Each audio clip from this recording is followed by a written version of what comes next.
Hello, my name is V Sin, and this is a basic introduction The resurrected to Runes magician has and Rune returned to Magic the old in tower Dragon's in Crown. town. Now, decide I've to heard see that a him lot of to ask people are more getting details. confused by the game's tutorial and how they don't know how to use Rune Magic, so I decided to take a look at it again. The magician Lucane is waiting for you in the laboratory of the old tower. It seems that dying had an adverse effect on his short-term memory. Lucane can't remember why he went to meet Wallace. Lucane is researching magic called runes, which are closely tied to spirits and fairies. Lucane introduces his fairy friend to you. Her name is Tiki. She left the fairy forest due to her strong curiosity. He thanks you again for saving him and allowing him to enjoy life's rich pageant.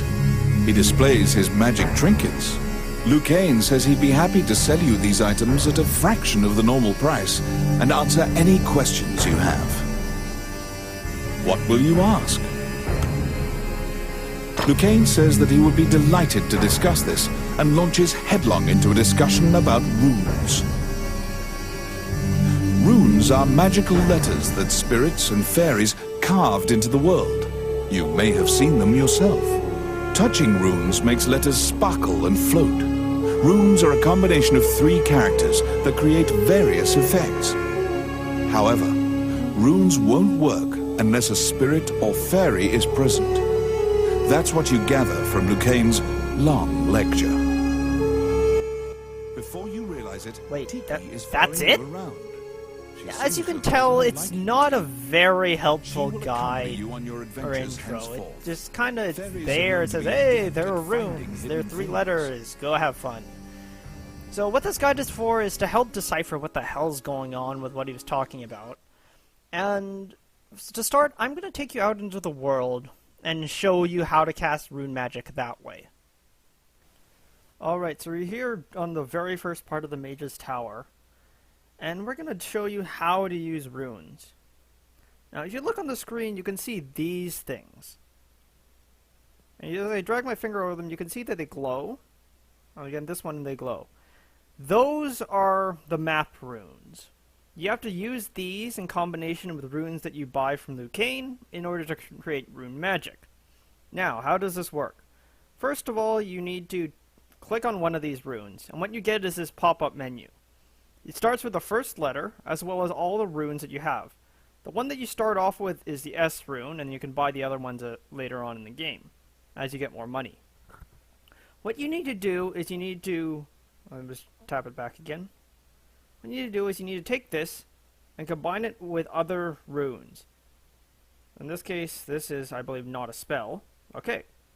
So, how do you go about doing this? You need to find the right combination of 3 letters in order to create a rune. You must use at least one of these and one of these. It means one rune that is in the environment and one rune that is in your inventory. The third rune can come from the environment or your inventory. Just wait for that to expire. Okay. So here you go. I'm going to botch a rune here. So you can do W, and you can add this rune, and you can add that rune. And you can see that completes it, but it's not a spell. Similar, you can use this one in your inventory, and then this rune sitting over here. Again, that's not a spell.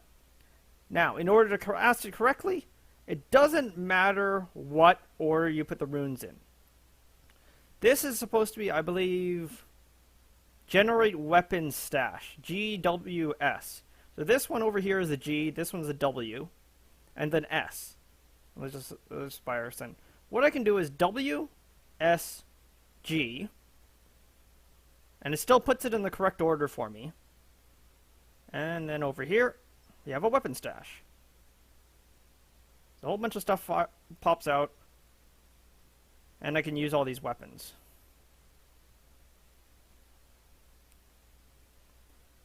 Now, the various rune effects are shown in the shop by Lucane.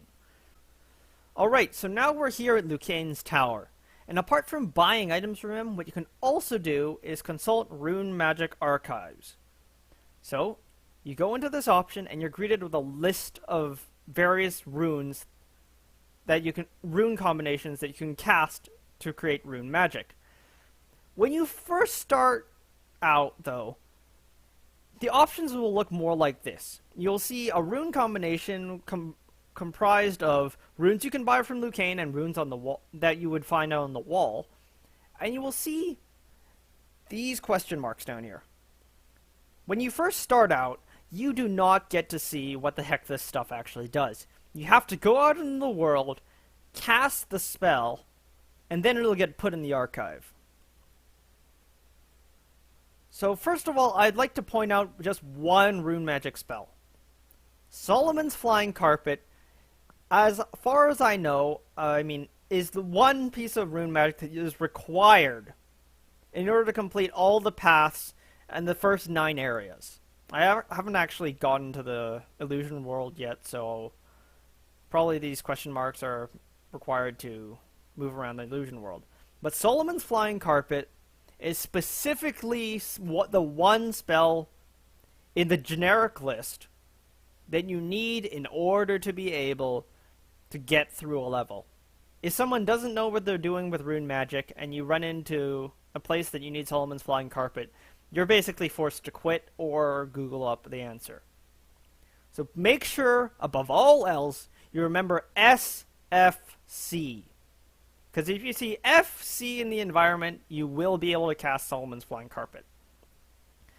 Now, apart from that, what you will notice are these 3 on the right, for example. All these 4 on the right. Now, with these spells, I believe Sigil of Death in particular, what you will sometimes find is an O sitting around and an S sitting around. I can't remember exactly where it is, but you will find this O rune with one of the other 2 runes. There you are allowed to cast the same Sigil of Death rune by using either both runes on the wall and either the S or D as required, or you can use the S and D in your inventory and the O on the wall. If you only use the one O on the wall without using the other rune will still sit there, you can touch it, you can wave your finger over it, you can make it look shiny. But as far as I know, you can't actually cast anything with it. So, generally speaking, you do want to use all the ones on the wall since, you just tap one on the wall, tap the other one on the wall, and you can figure out that rune. However, what that does let you do is it lets you really pick what runes you want. That's definitely one of the features here. Apart from that, though, the Rune Magic Archives, you will probably want to memorize this because you cannot refer to this in the middle of battle. You could also try finding a copy of all this, printing it out, and leaving it next to you. Or you can just do what I did for a while and just find 2 runes on the wall, mash them, stick one of your runes, rinse, lather, repeat until something pops out. That also works. Well, it's probably not the best idea since then you may get a really bad combination from just randomizing it. But if you just want to fool around with runes, that's one way to do it.